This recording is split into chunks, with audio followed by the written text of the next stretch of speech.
And joining us now for more is technical senior space editor Eric Berger. He's also the author of the book Liftoff, Elon Musk and the Desperate Early Days that launched SpaceX. Eric, thanks so much. Good to have you here. One cybersecurity expert said, quote, "This is not just one company, but one person. You are completely beholden to his whims and desires."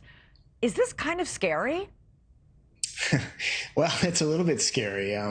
The reality is that Starlink is a private service established by a private company, so they are controlled by Elon Musk. He put up the entire network with all his own money, all of SpaceX's own money, and that of private investors. So he does have this control. One solution would be for the U.S. government to step in, the DoD to step in and say, we want a military version of Starlink, and then they would have total control of the operation of that system. And I think that's probably likely what ultimately will happen. It's not just the Ukrainians who are worried about this. Political and military leaders from 9 other countries have all asked the United States, the chairman of the Joint Chiefs of Staff, about Elon Musk and whether he is stable and reliable.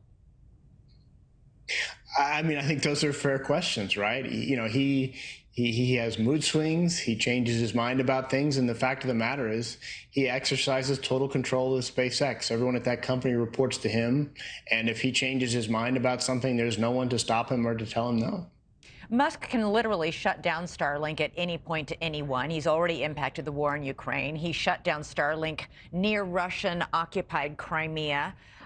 So in this instance, we have this one man who has managed to impact a war on the other side of the planet.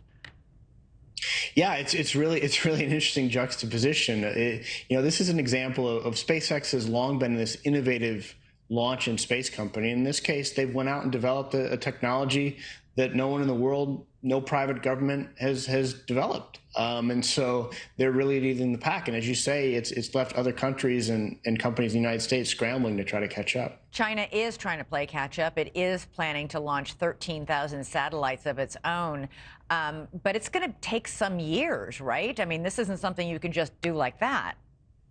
Yeah, I mean, SpaceX has been really successful for a couple of reasons that I want to highlight. Number one is they can build things really fast. They can churn out multiple Starlink satellites a day. They've launched. They're now the world's largest satellite operator 2 or 3 times over, and they have the world's only reusable rocket. And so all of these other countries or companies that want to catch up also have to replicate the Falcon 9 rocket, which is the first stage vehicle that's shown on screen there. And the first stage comes back and flies again. They've flown those first stages more than 15 times now.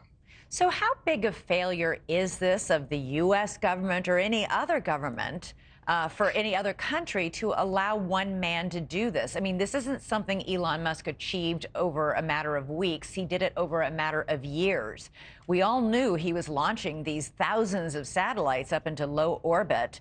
Nobody bothered to think, hey, wait a second, this is going to give this one guy all this power. There's been this pattern over the years, at least when it comes to space and Elon Musk, is that he's been underestimated and SpaceX has been underestimated. So I think there was a fundamental belief, even within the Department of Defense, that it would take a lot longer to get Starlink up and running than what we've seen. And the fact of the matter is they've moved extremely fast over the last 5 years and gotten to an operational system, I think, much quicker than many expected. And so that's really left the government to scramble. I wouldn't say that's a failure of the U.S. government. I mean, NASA, through its efforts to stimulate a commercial space industry, really was essential to getting SpaceX up and running off the ground. And that really is a strategic advantage over China and Russia and these other countries in space at this point, is SpaceX and the U.S. commercial space industry. I do think they could certainly have done a much better job of making sure that the interests of SpaceX and Starlink and Musk aligned with those of the U.S. geopolitical aims. Thanks so much for watching. Go to joinnn.com to find NewsNation on your television provider. And don't forget to click the red subscribe button below to get more of NewsNation's fact-driven, unbiased coverage.